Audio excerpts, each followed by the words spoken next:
तन दियाऊं श्री गणेश जी को सतबुद्धि दे हमको सतबुद्धि दे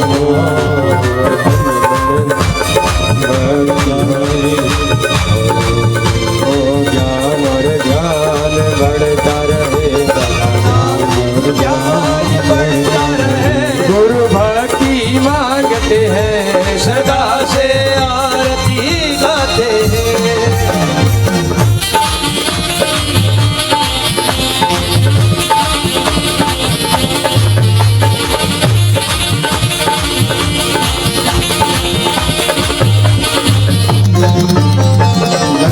नारायण कृपा करके हमको संभालना प्रभु सदा हमको संभालना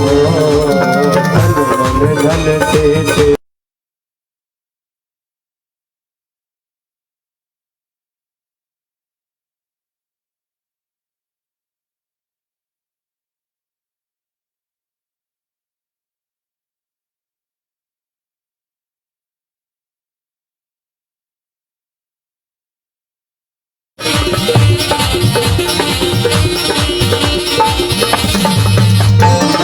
शक्ति की उपासना में मन रहे मगन प्रभु मेरा मन रहे मगन भक्ति भावना बढ़ती रहे भक्ति भावना बढ़ती रहे ऐसा वरदान मांगते हैं सदा से आरती गाते हैं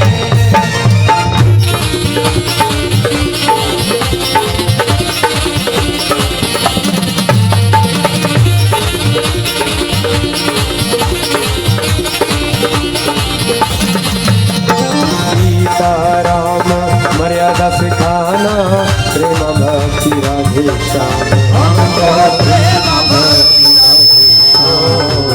ब्रह्मा विष्णु महेश को ब्रह्मा विष्णु महेश को प्रणाम करते हैं सदा से आरती गाते हैं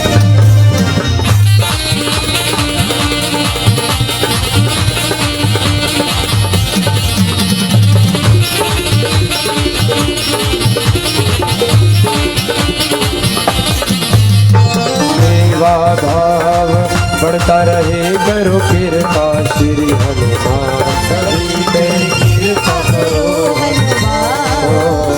संकट बाधा दूर हो जाए संकट बाधा दूर हो जाए ऐसी विनंती करते हैं सदा से आरती गाते हैं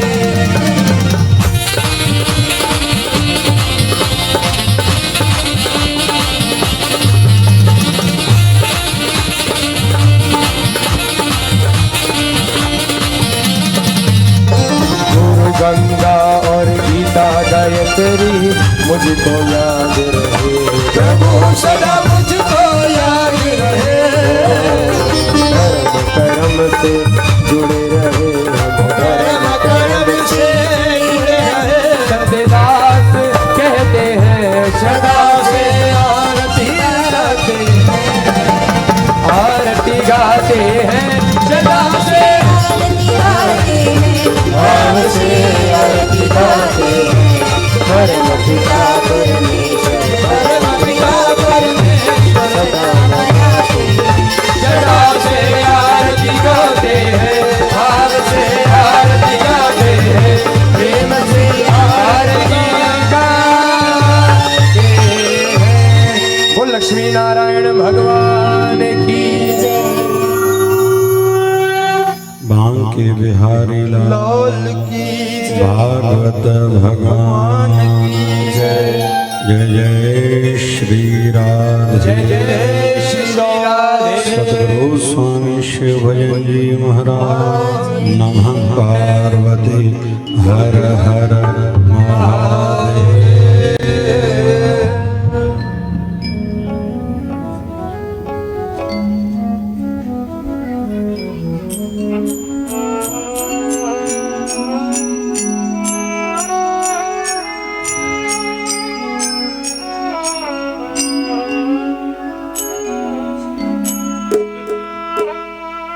श्री राम राम श्री राम श्री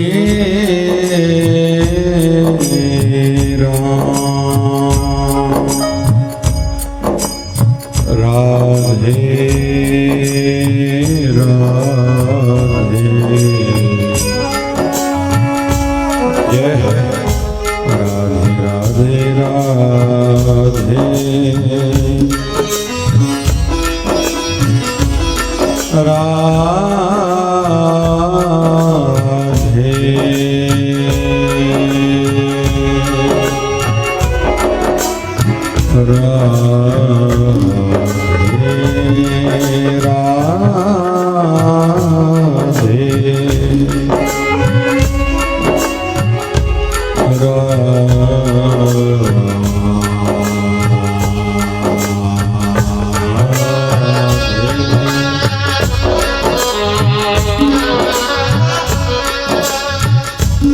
वक्रतुंड महाकाय सूर्यकोटि समप्रभ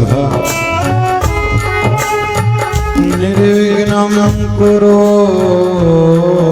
मे देव सर्वकार्येषु सर्वदा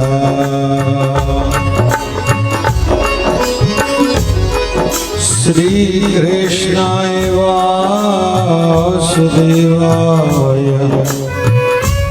हरे परमात्मने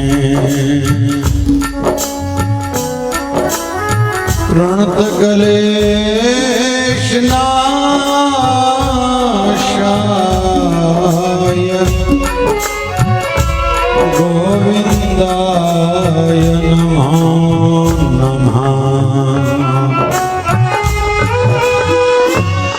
ओम देवी नंदनाय विद्महे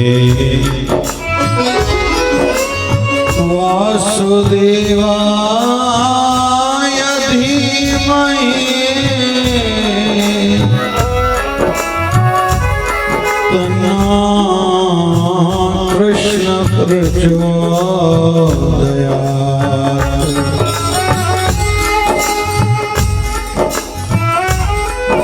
ओंकार बिंदु संयुक्त नित्यं ध्यायन्ति योगिनः कामदं मोक्षदं चैव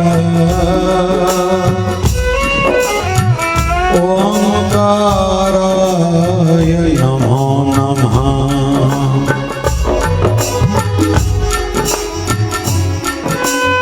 गुरुर्ब्रह्मा गुरुर्विष्णु गुरुर्देव महेश्वरः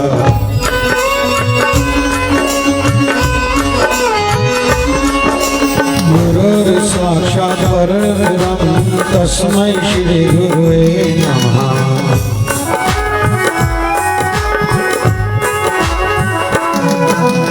अखण्डमण्डलाकारं व्यापकं येन चराचरं तत्पदं दर्शयगिरिधारी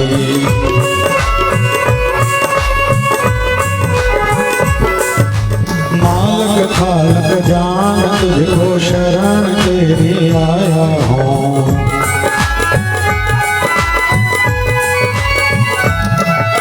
भक्तिहीन बुद्धिहीन जैसा तैसा तेरा हूँ।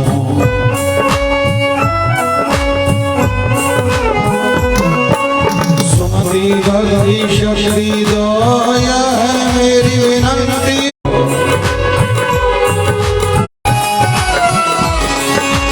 राधे राधे राधे शास्त्र राधे राधे राधे राधे राधे राधे राधे श्याम।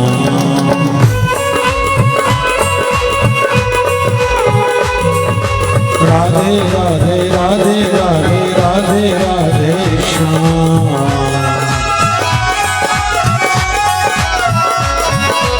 राधे राधे राधे राधे राधे राधे श्याम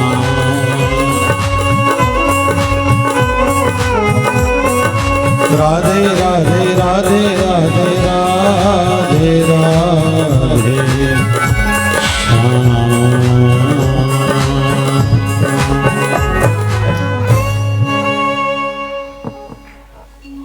आइए सब मिलके सर्वप्रथम 16 कला संपूर्ण ठाकुर जी भगवान श्री कृष्ण के श्री चरणों में प्रथम प्रणाम करें। राधा रानी के श्री चरणों में भी वंदन करें। कहते हैं राम जी मिले न हनुमान बिना, वैसे ही जिनको ठाकुर जी की कृपा चाहिए तो राधा रानी की शरणागति में जाना पड़ेगा। वृंदावन धाम ठाकुर जी का निज घर है जहाँ सदैव विराजते हैं। ऐसी पावन धरा को भी हम सब मिलके प्रणाम करें। सुखदेव जी महाराज के श्री चरणों में भी नमन, वेद व्यास जी महाराज के चरणों में भी हम सब वंदन करें। 1008 सदगुरु स्वामी शिव भजन जी महाराज, शिवधारा वाले बाबा, जिनकी ही अनुकंपा से यह ज्ञान यज्ञ आयोजित हो पाया है। आइए सतगुरुदेव भगवान के श्री चरणों में भी दंडवत प्रणाम करें। पावन धरा पूज शिवधारा आश्रम, जहाँ गुरुदेव भगवान 1008 सदगुरु स्वामी शिव भजन जी महाराज विराजते हैं। शिव परिवार जहाँ विराजता है, हनुमान जी महाराज, भगवान श्री राम, भगवान श्री विठ्ठल, लक्ष्मी नारायण, भगवान श्री कृष्ण, दुर्गा मैया, जगत गुरु बाबा श्री चंद्र भगवान, लक्ष्मी नारायण, जहाँ अखंड ज्योत जल रही है भगवान श्री झूलेलाल भगवान, जहाँ पवित्र ग्रंथ रामायण, श्रीमद् भागवत महापुराण, शिवधारामृत ग्रंथ, शिव पुराण एवं शिवधारा ग्रंथ विराजमान है, जहाँ 3 टाइम सत्संग आरती पूजन होता है, सदैव परोपकार के कार्य होते हैं। ऐसे पावन स्थान को भी आइए मिलकर यहीं से प्रणाम करें।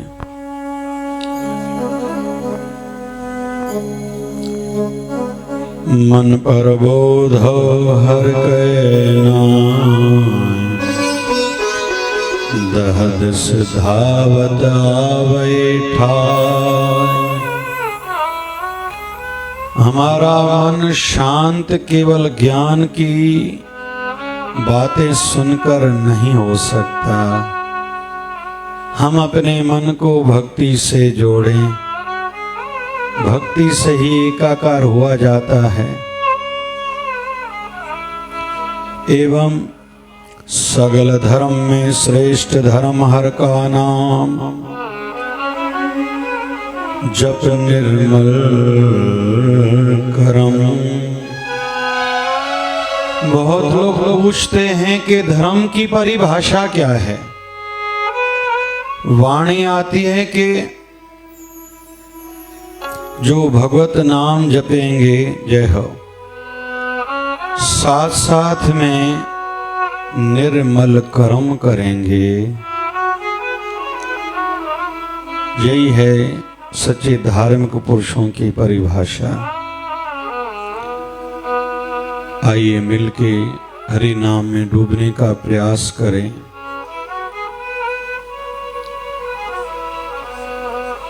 भगवत नाम का आश्रय लेते हैं। राधे कृष्ण राधे कृष्ण कृष्ण कृष्ण राधे राधे, राधे श्याम राधे श्याम, श्याम श्याम राधे राधे।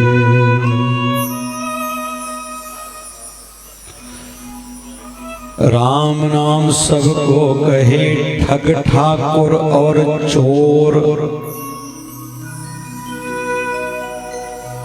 प्रेम गना रीझे नहीं तुलसी नंद किशोर। गोस्वामी तुलसीदास जी महाराज कहते हैं कि राम नाम का जाप ठग ठाकुर और चोर, चोर भी चोरी करने के लिए जाता है कहीं तो भी उनको भी थोड़ा डर तो रहता होगा मन में। ठग लोग ठगनी के किसी को ठगने के भाव से निकलते हैं तो भगवान को याद करते होंगे, और हरिजन जो भगवान के प्रिय भक्त हैं रसिक हैं वो भी याद करते हैं। लेकिन अंतर क्या है, हरि के रसिकों के हृदय में प्रेम है, तो हम भी प्रेम से ठाकुर जी के नाम का गुणगान करेंगे। राधे कृष्ण कृष्ण कृष्ण राधे राधे, राधे श्याम श्याम श्याम राधे राधे, राधे कृष्ण कृष्ण कृष्ण राधे राधे, राधे श्याम श्याम श्याम राधे राधे, राधे कृष्ण कृष्ण कृष्ण राधे राधे, राधे श्याम श्याम श्याम राधे राधे, राधे कृष्ण कृष्ण कृष्ण राधे राधे, राधे श्याम श्याम श्याम राधे राधे, राधे कृष्ण कृष्ण कृष्ण राधे राधे, राधे श्याम श्याम श्याम राधे राधे, राधे कृष्ण कृष्ण कृष्ण राधे राधे, राधे श्याम श्याम श्याम राधे राधे, राधे कृष्ण कृष्ण कृष्ण राधे राधे, राधे राधे कृष्ण कृष्ण कृष्ण राधे राधे राधे, राधे श्याम श्याम श्याम राधे राधे राधे, राधे श्याम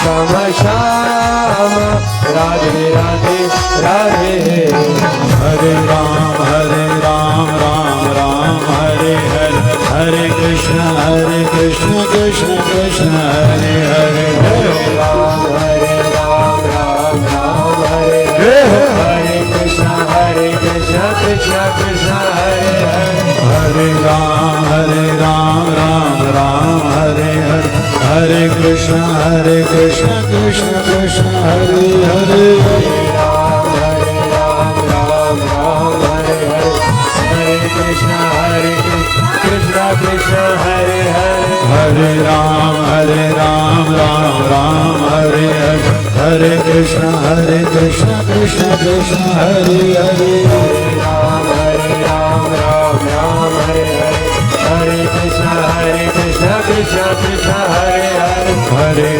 हरे राम राम हरे हरे, हरे कृष्ण कृष्ण कृष्ण हरे हरे, हरे राम राम हरे हरे, हरे कृष्ण कृष्ण कृष्ण हरे हरे, हरे राम राम हरे हरे, हरे कृष्ण कृष्ण कृष्ण हरे हरे, हरे राधे कृष्ण कृष्ण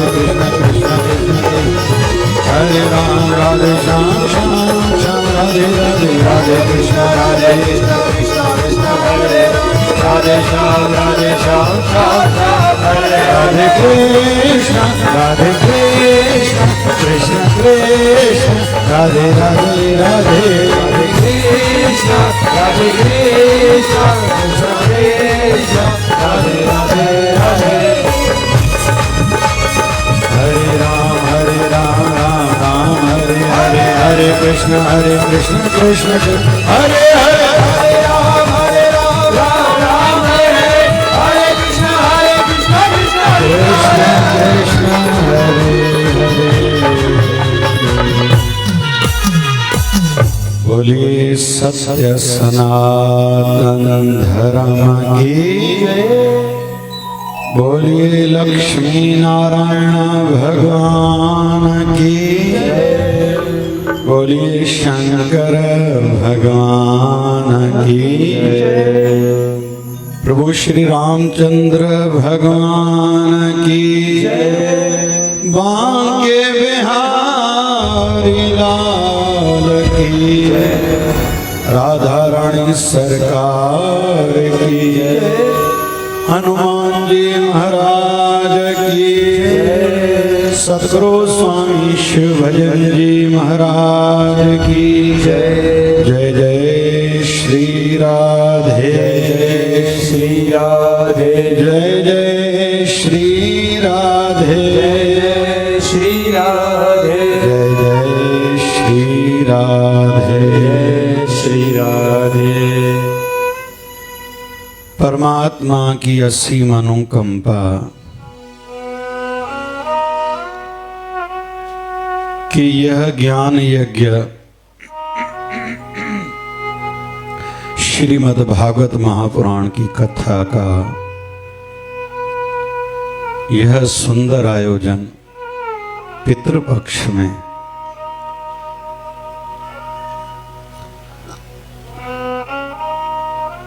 आयोजित हुआ है।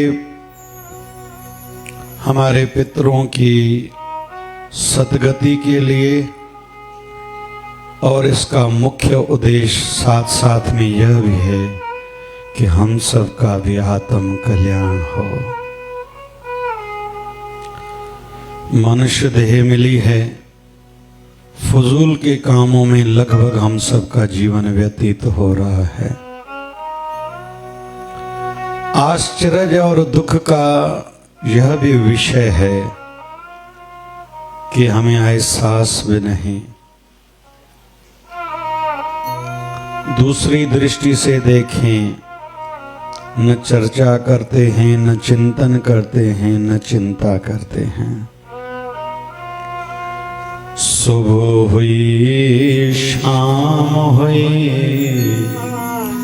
जिंदगी यूं तमाम हुई।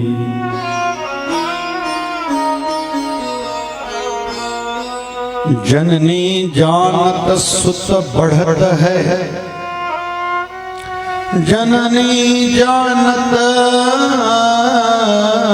सुत बढ़त है। इतना को न जानत दिन दिन अवध घटत है। हर माँ को लगता है कि मेरा बच्चा अभी बड़ा हो रहा है।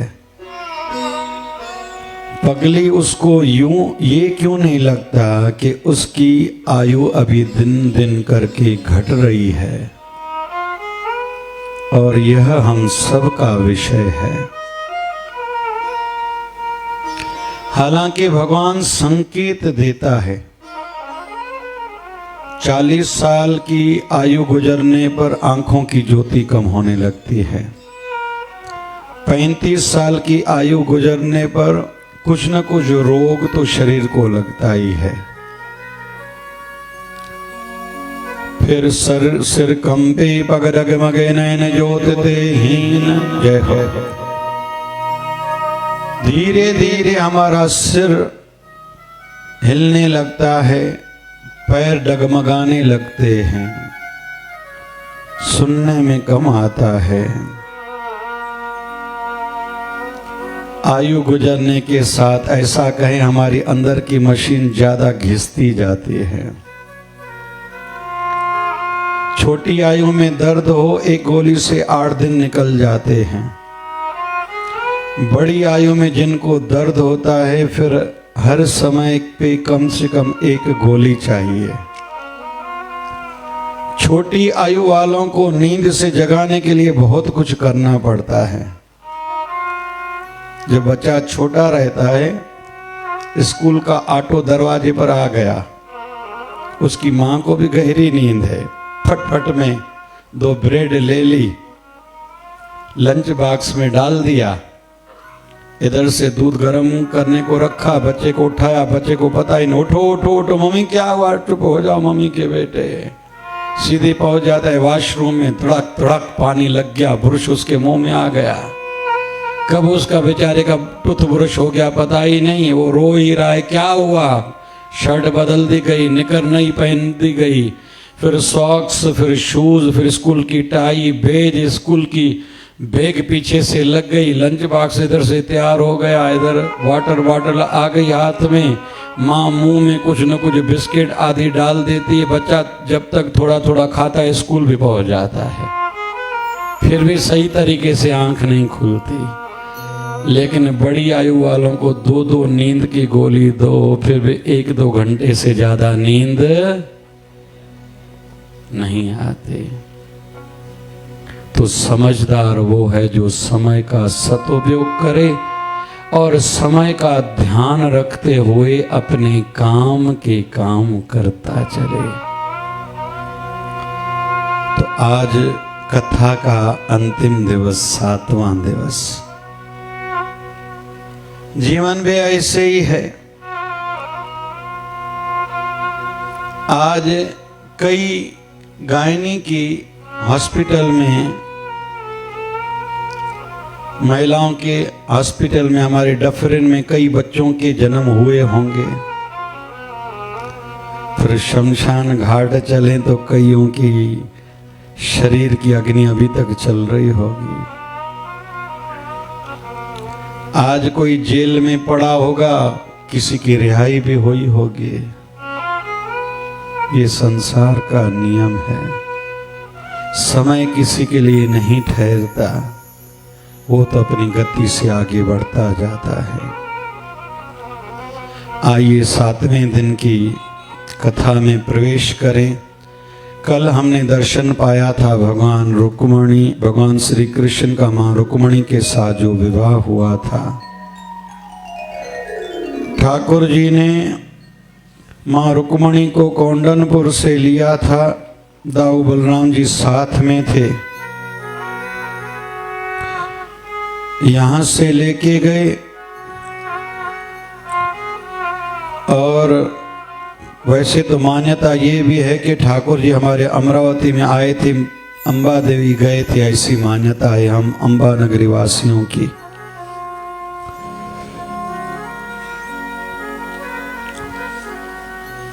तो भगवान श्री कृष्ण मां रुक्मणी को यहां से लेके गए और अपने क्षेत्र में जाके मां रुक्मणी के साथ विवाह करा था।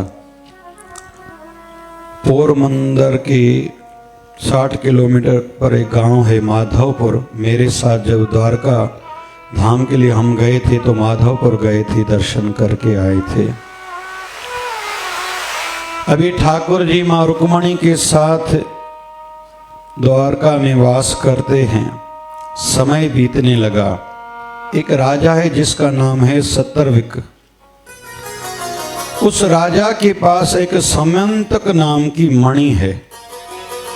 सूर्य भगवान का उपासक था, भगवान सूर्य से ही वो मणि प्राप्त हुई थी।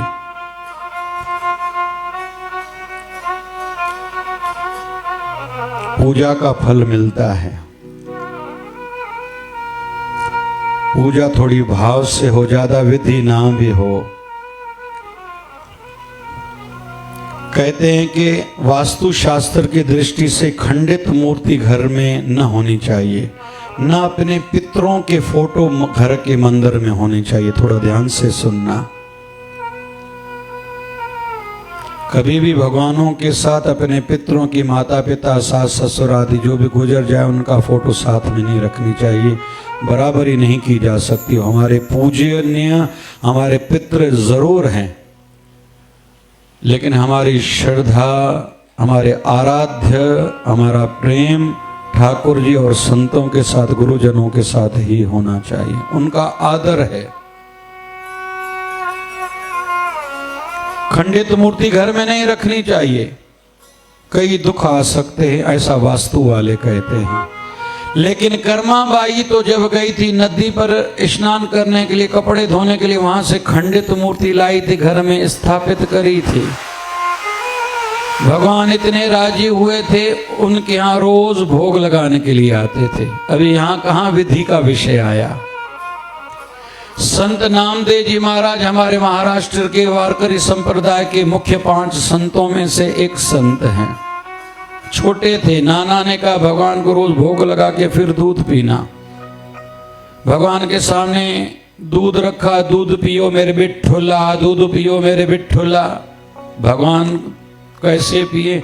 नाना ने कहा था भगवान को भोग लगा के फिर ही प्रसाद पाना। इसको ऐसे लगा कोई भगवान खाते हैं पीते हैं। बैठ गए मूर्ति के सामने, इंतजार कर रहे हैं। एक दिन बीता, दूसरा दिन बीता, तीसरे दिन भगवान को कहते भगवान 3 दिन से मैं भी भूखा हूं, आप प्रसाद नहीं पाएंगे। कल मेरे नाना आने वाले, वो मुझे डांटेंगे पीटेंगे। आज अगर आपने भोग नहीं लगाया तो मैं खुद को मार डालूंगा। भगवान बाल कृष्ण मूर्ति से प्रगटे, रोटी की थाली भी रखी थी। भगवान एक रोटी खाई, दूसरी खाई, तीसरी रोटी भगवान खा रहे थे, हाथ से पकड़ा, सभी आप खा जाओगे, फिर मुझे भूख नहीं है क्या? ऐसे रोज भगवान आते थे, प्रसाद पाते थे। नाना लौट के आया, अरे सेवा करी? बोले हाँ बरोबर करी। भगवान को भोग लगाते हो? हाँ बिल्कुल भोग लगाता हूँ। भगवान आते हैं, भगवान प्रसाद पाते हैं, मैं फिर ही पाता हूं। बोले आते हैं क्या मतलब? भोग का मतलब है सामने रखो, फिर भोग लगाया, मंत्र पढ़े, कोई प्रार्थना करी, फिर खा लिए। बोले नहीं, भगवान आपने कहा था भगवान को भोग लगा के फिर खाना। भगवान आते हैं, रोज बैठते हैं, जब खा लेते हैं फिर मैं ही खाता हूं। नाना ने कहा ये क्या बोल रहे? बोले अभी भी मैं भगवान को भोग लगाने वाला हूं, समय हो गया। नाना ने कहा लगाओ। भगवान को प्रार्थना करी, भगवान प्रगटे। लेकिन संत नामदेव को नजर आ रहे हैं, उनके नाना को नहीं। नाना कहते हैं भगवान आ गए। बोले देखो बैठे हैं। अरे कहाँ हैं? बोले ये बैठे हैं। घुंघरालू बाल हैं ठाकुर जी की, बाल देखो ऊपर से बंधे हुए हैं, मोर पंख लगा हुआ है, बाजू बंद ठाकुर जी को पहने हुए हैं, पीतांबर धारण करा है, कमर में भी कपड़ा बंधा हुआ है। मेरे ठाकुर जी के चरण कमल।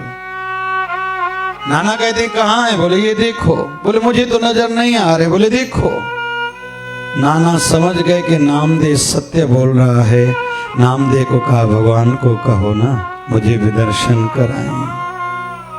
नामदेव ठाकुर जी को कहते मेरे नाना को दर्शन कराओ। ठाकुर जी कहते नहीं कराऊंगा। बोले क्यों? बोले इसलिए कि इसके अंदर में भावना सच्ची है ही नहीं, ये तो फॉर्मेलिटी करता था रोज। नाना कहता है नामदेव को तुझे भगवान के दर्शन हुए? बोले हाँ। बोले किसके कारण? बोले आपके कारण। बोले अभी मेरा काम भी तुम बनाओ। नामदेव जी महाराज ठाकुर जी को कहते हैं प्रभु अगर मुझे आप अपना सच्चा भक्त मानते हो मेरे नाना को दर्शन दो, क्योंकि इसके कहने पर ही तो मैंने पूजा करना प्रारंभ करी और आपके अभी रोज दर्शन होते हैं। तो नामदेव महाराज को छोटी आयु में कहां से विधि आई? कौन से उसने मंत्र पढ़े होंगे?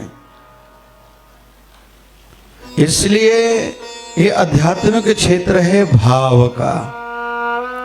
तो सूर्य नारायण से समयंतक मणि प्राप्त हुई है सतर्क राजा को। फिर इंसान का स्वभाव है दिखावा करना। जो चीज है लोगों को पता चलनी चाहिए कि ये चीज मेरे पास है और लोग वाहवाही करें। एक बार राजाओं की सभा लगी, ये खूब दिखावा कर रहे थे कि लोग मुझसे पूछे ये मणि कहां से लाई है।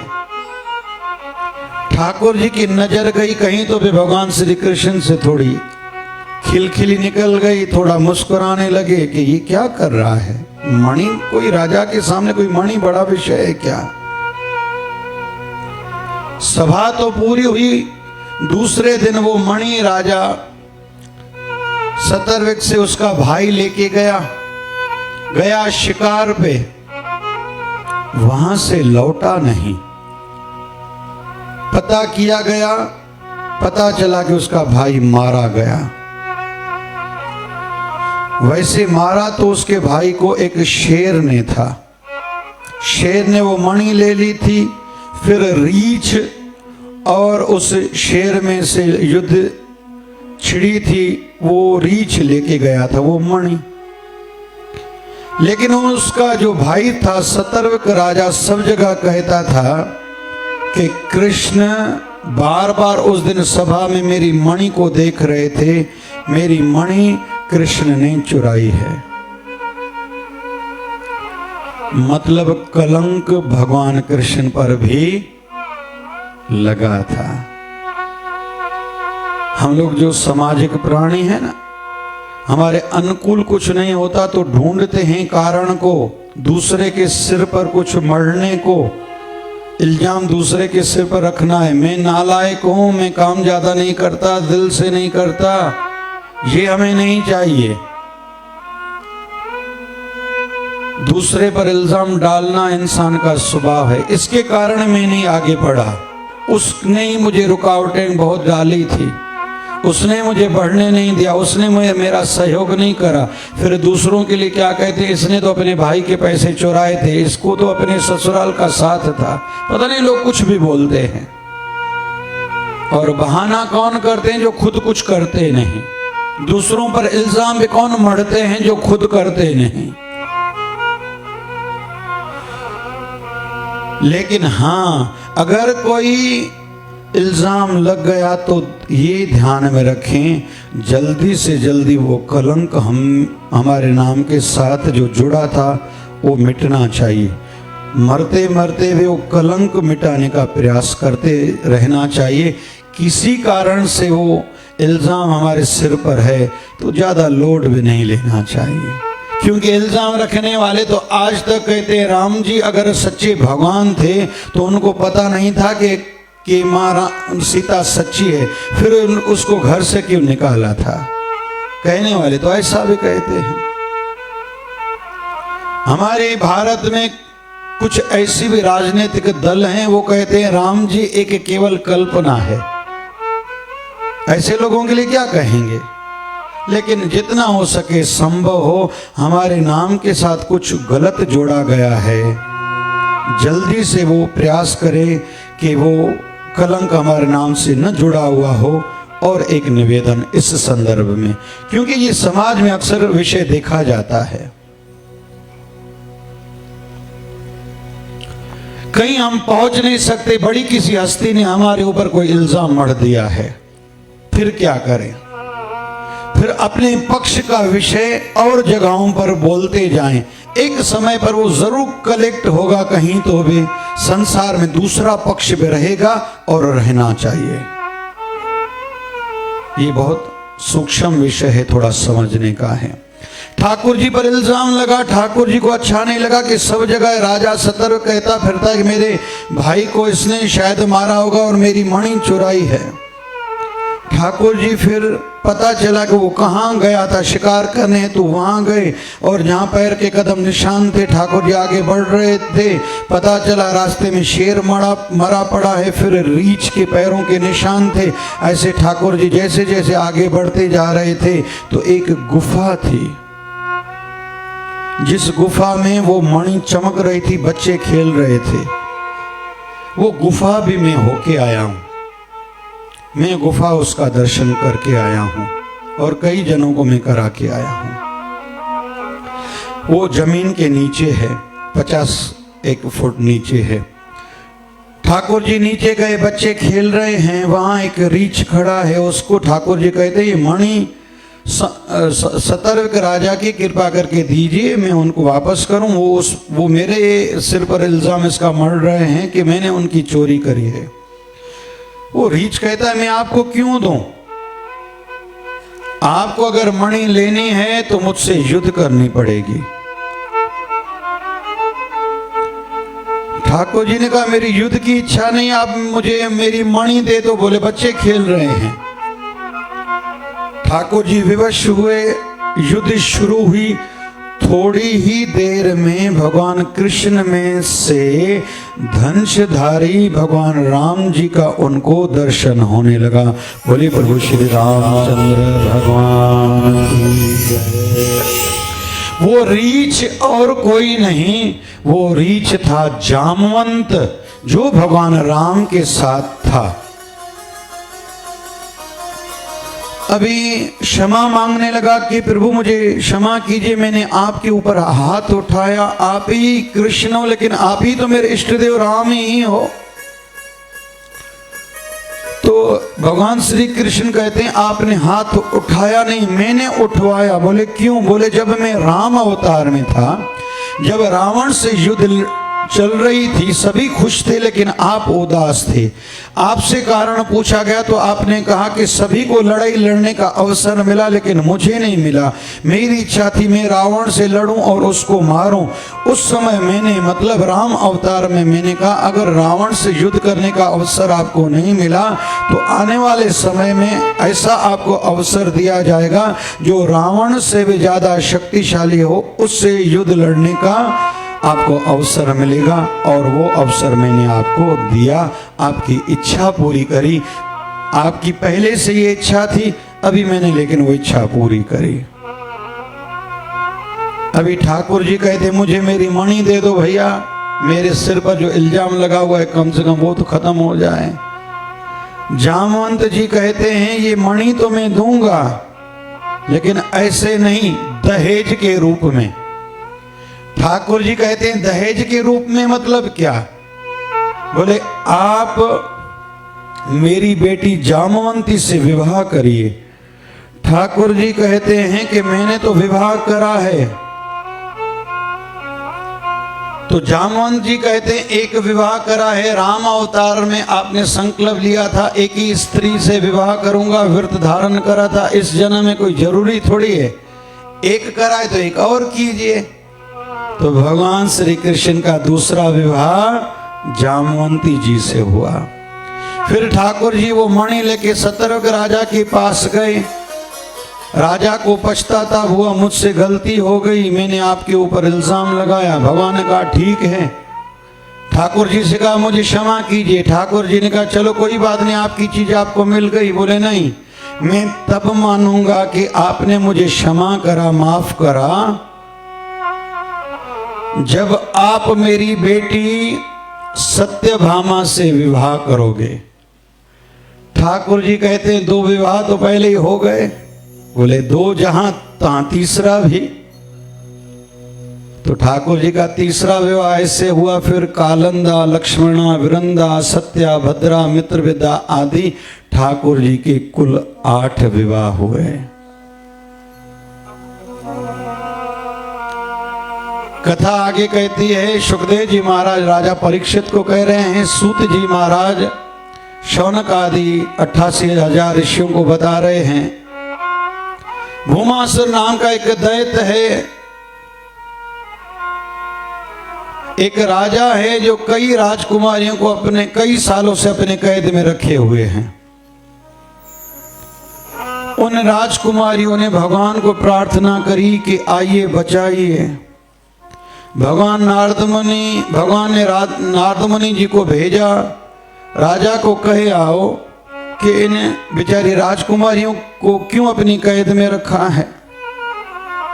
उस राजकुमार ने संदेशा भेजा, मुझे कोई कंस जैसा कमजोर समझा है क्या, मैं आपकी बात मानूं? कृष्ण अगर यहाँ आया, अगर उसको राजकुमारी को छोड़ाना है तो मेरे पास आना पड़ेगा, अगर यहाँ से आया तो जीवित नहीं जाएगा।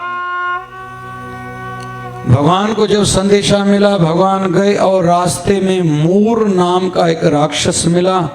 भगवान ने उनका उद्धार करा। तब से भगवान का एक नाम मुरारी भी पड़ा। बोलिए श्याम सुंदर भगवान की जय। फिर ठाकुर जी ने भूमासुर का उद्धार करा और उसकी कैद में 16,100 राजकुमारियां जेल में जो थी उनको आजाद कराया। ठाकुर जी ने कहा कि जाइए भाई अपने अपने पिता के घर। राजकुमारियां कहती हैं कई सालों से हम इस राजा की कैद में थे। हमारे पिता हमें ऐसा लगता है नहीं स्वीकारेंगे कि कोई पराये पुरुष की कैद में हो। पवित्र कैसी होंगे जबकि हम सब पवित्र हैं। ठाकुर जी ने कहा फिर तो राजकुमारियां 16,100 राजकुमारियां कहती हैं या तो आप हमारे साथ विवाह करिए नहीं तो हम लोग खुद को खत्म कर देंगे। ठाकुर ने कहा ये कैसी बात हुई भाई? बोले नहीं तो हमारे साथ विवाह करें, हमें अपना नाम दें, क्योंकि हमारे घर वाले अभी आने नहीं देंगे। तो 16,100 उन राजकुमारियों के साथ ठाकुर जी ने विवाह करे थे। बोलिए श्याम सुंदर भगवान की। तो भगवान की अभी कितनी रानियां हो गई? जोर से कहिए ना भाई, थोड़ी एक बार और जोर से कहिए। आजकल लोग तो कहते हैं एक शादी भी मैंने करी तो क्यों करी। एक बार एक दादाजी का अपनी पत्नी के साथ किसी बात पर झगड़ा हुआ। अपने बेटे को बुला के कहता है कि सुनो, सच में तू मेरा बेटा है ना, आज मुझे वचन दो कि तू शादी नहीं करेगा। तो अपने पिता को कहता है पिताजी आपका कसम है मैं शादी तो नहीं करूंगा, लेकिन यही बात अपने बेटे को भी सिखाऊंगा। किसको सिखाऊंगा? तो बेटा कैसे होगा? दिल्ली के लड्डू जो खाएगा, जोर से कौन, जो खाएगा पछताएगा, जो नहीं खाएगा वे। ये संसार भूल भुलैया हैं। तो ठाकुर जी की 16,108 पटरानियां थी, जिसमें मुख्य 8 पटरानियां थी। ठाकुर जी ने चाह के नहीं करा था। जीवन में धर्म संकट आता ही रहता है, कोई भी हो। ये परीक्षाएं तो सबके साथ है ही हैं, कोई कितना बड़ा आदमी क्यों ना हो। परीक्षाएं, अरे हम लोगों को लगता है कि इस बार वाली बड़ी परीक्षाएं हैं जो इन दिनों में मेरे जीवन में संकट झंझट चल रहे हैं। लेकिन मैं कहता हूं कभी कभी सोचना चाहिए, जब जीवन की अंतिम घड़ियां होंगी हमारी, एक तो पता नहीं कहां होंगे, कैसी स्थिति में होंगे, कैसी परिस्थितियां होंगी, कौन सा स्थान होगा। घर में होंगे, रेल में होंगे, जेल में होंगे, हॉस्पिटल में होंगे, देश में होंगे, परदेश में होंगे, कोई कह सकता है? फिर पता नहीं क्या आंखों के सामने होगा, अपने भी साथ में होंगे या नहीं होंगे। अपने बच्चों के हाथ से मुख अग्नि भी नसीब होगी या नहीं होगी, क्योंकि राजा दशरथ को नसीब हुई थी राम जी के हाथ की मुख अग्नि। हाँ कहते हो या नहीं कहते हो भाई? नहीं हुई थी, लेकिन जटायु की मृत्यु भगवान श्री राम की गोद में हुई थी, और मां शबरी का अंतिम संस्कार भगवान श्री राम ने अपने हाथों से करा था। इसलिए रोज संत जो है ना, संत एक मंत्र जो गुरु मंत्र मिला हुआ है, दूसरा मालक, तीसरा मौत, इन तीनों को सदैव याद रखते हैं। गुरु मंत्र, मालक जो हमारे मन का है, जो इष्ट है, जो गुरुदेव है, तीसरा मृत्यु मौत को भी याद रखते हैं। हम में और संतों में यही अंतर है। कभी कभी हमें लगता है हम नहीं मरेंगे, और लगभग हर रोज हम ऐसे जीते हैं जैसे हम लोग भगवान से लिखा के आए हैं, सदा के लिए यहां रहना है। कहते हैं कि राजा सिकंदर को किसी ने बताया कि अमुक जगह पर एक साधु रहते हैं, सरोवर के किनारे, उसके पास ऐसा जल है, किसी को जल पिलाए तो वो अमर हो जाएगा। राजा सिकंदर को लगा तो मुझे तो पीना ही चाहिए। इस भाव से निकले, जैसे उस सरोवर के किनारे पहुंचे, आवाज आई, हे राजा, आप क्यों आए हो? क्या आप भी जल पीने आए हो? अमर होना चाहते हो? राजा इधर उधर देख रहा है, कौन है? कोई नजर नहीं आया। फिर से सिकंदर ने आवाज करी, कौन है? तो उस सरोवर के किनारे जो थोड़ी रेती थी उसमें दो आंखें दिखाई दी। पूछने लगा, आप कौन हो? बोले, मैं मगरमच्छ हूं। बोले, क्या हुआ? बोले, मैंने वो जल पिया, अमर तो हो गया हूं, शरीर घिस गया, खत्म हो गया, लेकिन प्राण बाकी है, बाकी दो आंखें रही है। मैं निवेदन करूंगा, ये पानी नहीं पीना। कहते राजा थोड़ा आगे बढ़े, दो व्यक्तियों को तलवार से एक दूसरे को मारते देखा। वो रुक गए, दोनों लहू से, खून से लथपथ हैं, खून बह रहा है। पूछने लगे, आप क्यों आए हो? राजा के सामने दो लोग और सामने लड़ते झगड़ते देखे राजा ने। फिर उनसे आगे दो चार और देखे। राजा ने पूछा, आप लोग कौन हो? बोले, पहले तुम बताओ, यहाँ क्यों आए हो? क्या वो अमृत पीने आए हो, अमर होने के लिए? बोले, हाँ। बोले, हम आपको सलाह देंगे, ये जल नहीं पीना। बोले, क्यों? बोले, ये जितने लड़ते झगड़ते देख रहे हो, ये हम सबका एक ही परिवार है। हमने ये जल पिया, अमर हो गए। इनमें से एक कोई परदादा है, फिर दादा, फिर बेटा, फिर पोता, पर पोता, तर पोता, एक ही वंशज है। अभी जल पीने के कारण सबकी आयु एक जितनी है। हर कोई कहता है मैं बड़ा हूं, ईगो है, अहंकार है, रोज एक दूसरे को काटते मारते हैं, खून बहता है, लेकिन कोई मरता नहीं। अरे ये भी कोई जीवन है? हे राजा, आपका जो जीवन है वो अच्छा है, जितना जीवन है उसको आनंद से जियो, बड़ी आयु की कल्पना न करो, नहीं तो हमारे भांति आप जीवित तो रहोगे, लेकिन आपका जीवन आपको ही बोझा लगेगा। इसलिए जीवन किसका बड़ा या छोटा ये बड़ा विषय नहीं है। स्वामी विवेकानंद महाराज कहा करते थे, कौन कितना संसार में जिया ये बड़ा कोई विषय नहीं है। किसकी पढ़ाई कितनी की हुई थी, पद कितना प्राप्त करा था, पैसा कितना था, परिवार किस से था, पहुंच कितनी थी, प्रतिष्ठा कितनी थी, ये ज्यादा मूल्यवान विषय नहीं है। कौन संसार में क्या करके गया, ये काम का विषय है। हमारी वारकरी संप्रदाय के दूसरे संत हैं ज्ञानेश्वर जी महाराज। अल्प आयु में 20 साल में शरीर त्यागा था। आदि जगत गुरु शंकराचार्य ने 32 साल की आयु में शरीर त्यागा था। स्वामी विवेकानंद जी महाराज ने 39 साल की आयु में शरीर त्यागा था, लेकिन वो अजर अमर हैं।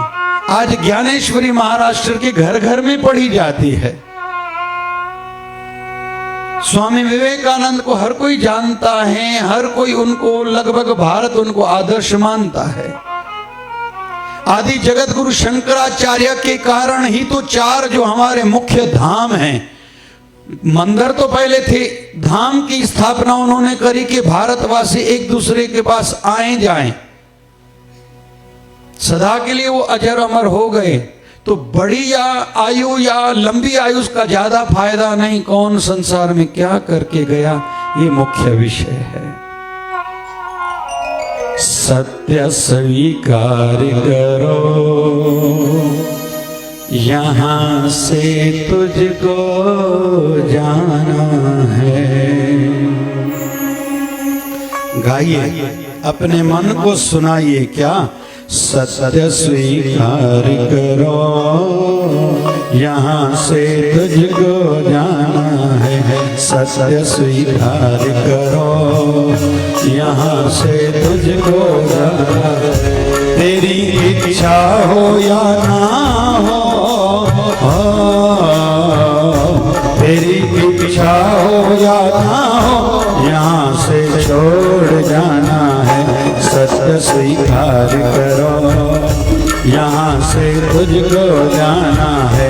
सत्य स्वीकार करो, यहाँ से तुझको जाना है।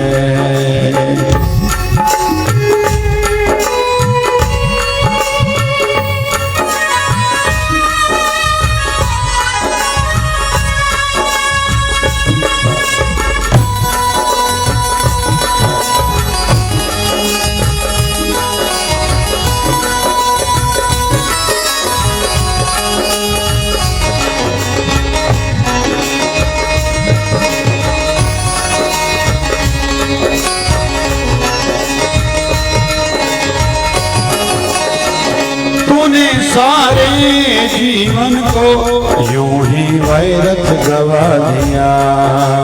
हो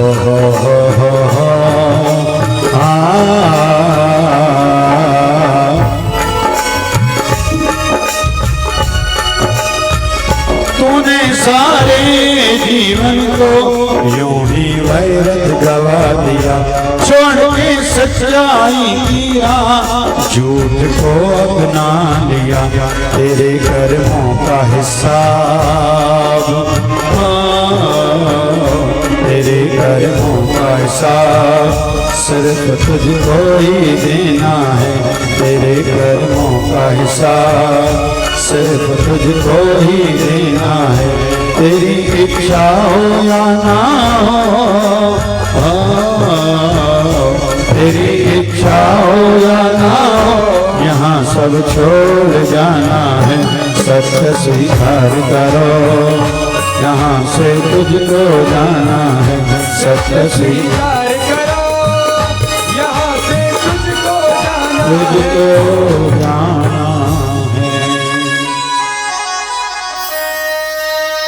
आइए हमारे अंदर जो बैठा है, जो सुनते हुए भी बहरा है, जानते हुए भी अनजान है,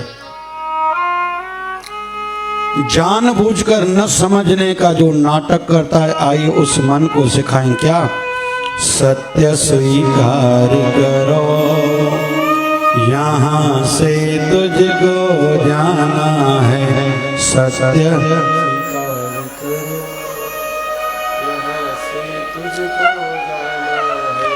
कौन कौन एक दिन यहाँ से जाएगा? वो हाथ तो ऊपर करे, थोड़ा कंफर्म तो करो भाई।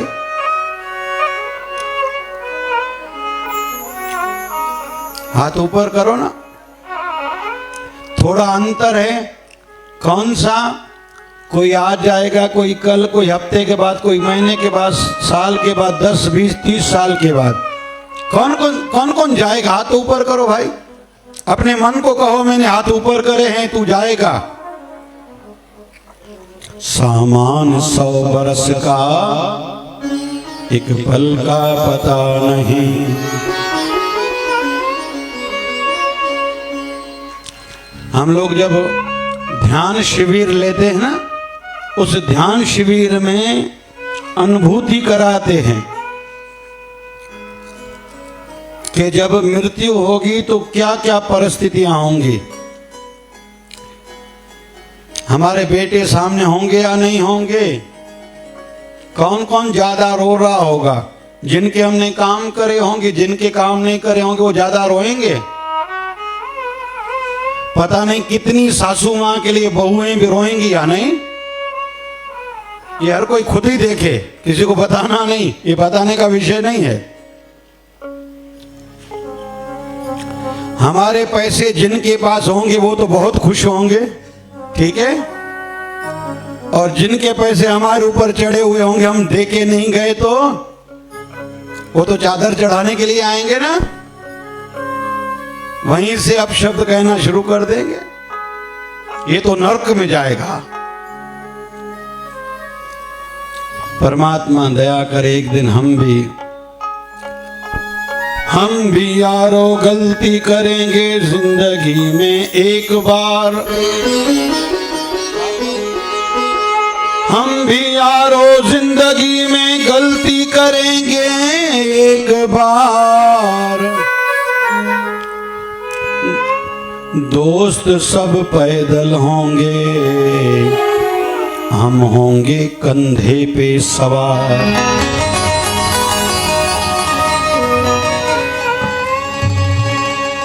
समाज में एक चलन है, कौन सा?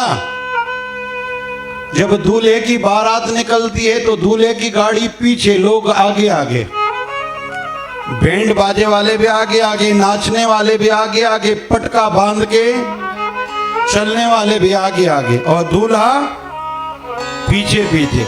लेकिन जब अर्थी निकलती है तो अर्थी आगे, बाकी सब लोग पीछे। क्यों भाई? बोले इसलिए कि दूल्हे को कहा जा रहा है तू मन ही मन में खुश है कि मैं आज दूल्हा बनने जा रहा हूं, मिठाई खाऊंगा अभी।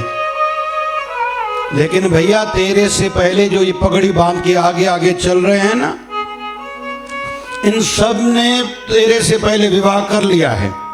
किसी ने 10 साल पहले, किसी ने 20 साल, 30 साल, 40 साल, 50 साल। तेरे दादू ने, दादू के भाई ने 50 साल पहले ये कर लिया है। तेरे पिता ने 30 साल पहले कर लिया है। बड़े भाई ने 10 साल पहले कर लिया है। तू कोई पहला आदमी नहीं है। इसलिए जीवन में बड़ों को आगे आगे रख के उनके ज्ञानमयी अनुभवों भरी वाणियों के हिसाब से पीछे पीछे चलोगे तो सदैव सुखी रहोगे। अर्थी आगे लेकिन बाकी सब लोग पीछे क्यों? बोले सभी का मुंह इधर है, नंबर लगा हुआ है, बस आज इनका नंबर है जो सोया हुआ है। बाकी जितने लोग हैं नंबर में ये भी हैं, लेकिन हाँ इनका आज नहीं बाद का नंबर है, लेकिन नंबर में हैं सभी। इसलिए ये सदैव ध्यान में रहे। आइए कथा में आगे बढ़ते हैं। ठाकुर जी कल हम सुनाए थे, उज्जैन महाकाल के नगरी में गए थे विद्या प्राप्त करने हेतु। पिता वसुदेव जी ने भेजा था कि कृष्ण तू कुछ पढ़ा। बचपन में भी हमने तेरी कोई परवरिश विशेष नहीं करी, तुझे स्कूल गुरुकुल कोई नहीं भेजा, जाओ सांदीपनि ऋषि के आश्रम।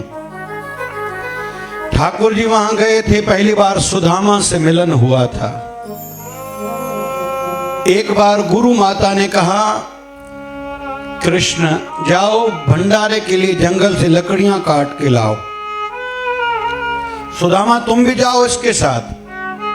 जब दोनों जा रहे थे तो गुरु माता ने सुदामा के हाथ में थोड़े चन्ने दिए, पोटली बांध के कि भूख लगे तो दोनों खा लेना। जंगल में पहुंचे, लकड़ियां काटी, बारिश होने लगी। ठाकुर जी अलग वृक्ष पर चढ़ गए, सुदामा अलग वृक्ष पर चढ़ गया।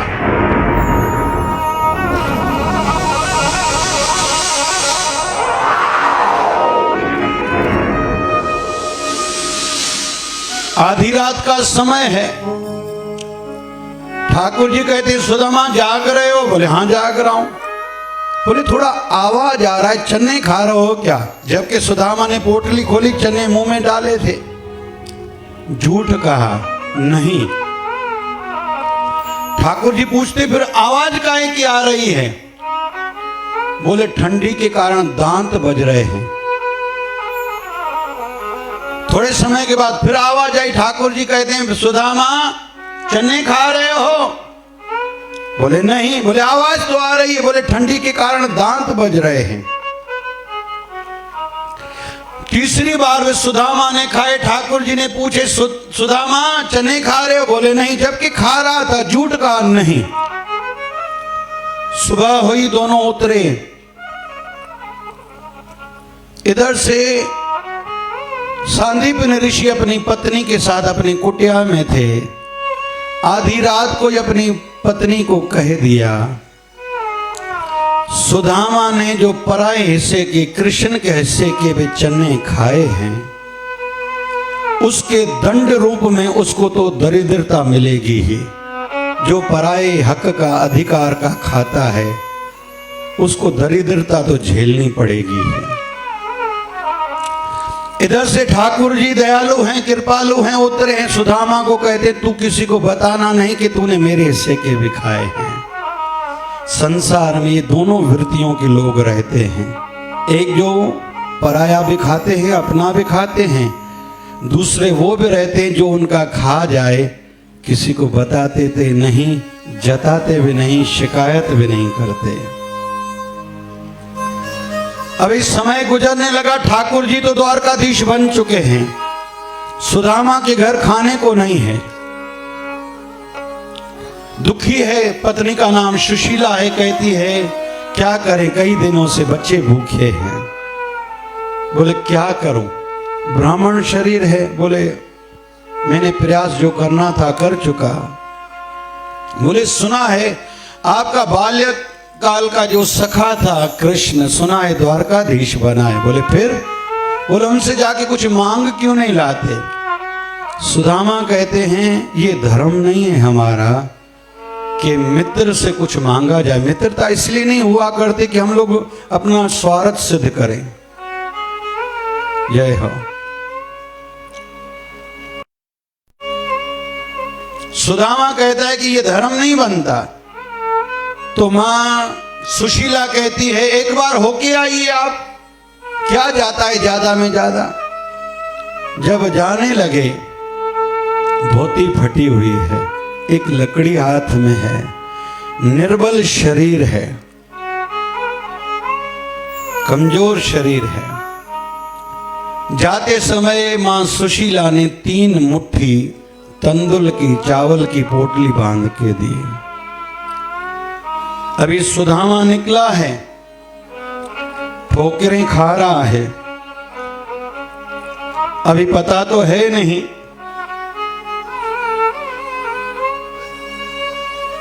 कहां जाऊं, लोगों से पूछते हुए दिन भर ठोकरें खाते हैं, जहां रात होती है वहां ठहर जाते हैं, फिर सवेरे होती आगे बढ़ते हैं, धीरे धीरे आगे बढ़ रहे हैं। कमजोर शरीर है, ठोकरें बहुत हैं, मन भी उदास है, लेकिन भजन चल रहा है, भजन में कोई कटौती नहीं। एक समय ऐसा आया, रात्रि को सोया हुआ है, रास्ते में रो रहा है, कह रहा है हे कान्हा, हे द्वारकाधीश, मैं भले तुम्हारे पास नहीं आ सकता, मेरा शरीर कमजोर है, तू अगर चाहे तो खुद से मुझे मिला सकता है। आंख लग गई। जब सुबह हुई तो सुदामा ने पाया कि मैं एक नगरी में पहुंचा हूं। कोई लोग गुजर रहे थे, पूछने लगा कि ये कौन सा नगर है? बोले द्वारकापुरी है। बोले यहाँ मेरा एक यार रहता है। बोले कौन? बोले कृष्ण। बोले वो तो यहाँ के राजा हैं, द्वारकाधीश हैं। बोले उसका महल इशारे से बताया। बाहर पहुंचा तो द्वारपाल बैठे हैं, खड़े हैं। उनसे कहता है, अरे द्वारपालो,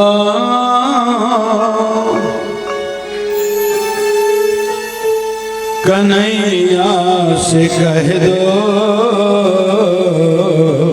कि दर पे सुदामा गरीब आ गया है, कि दर पे सुदामा गरीब आ गया है।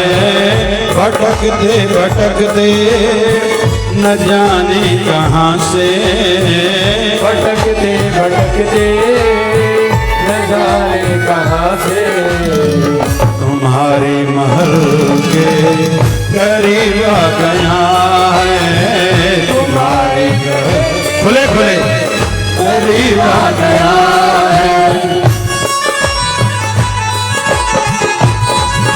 जय श्री राधे।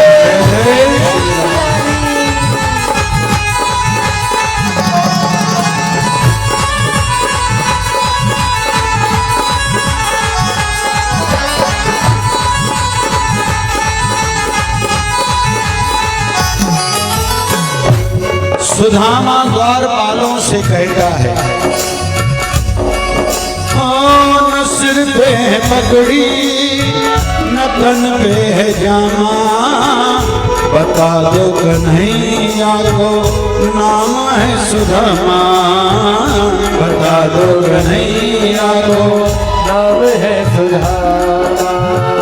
न सर पे है पगड़ी, न तन पे है जामा, बता दो कन्हैया को नाम है सुदामा। हो न सिर पे पगड़ी, न तन पे जामा,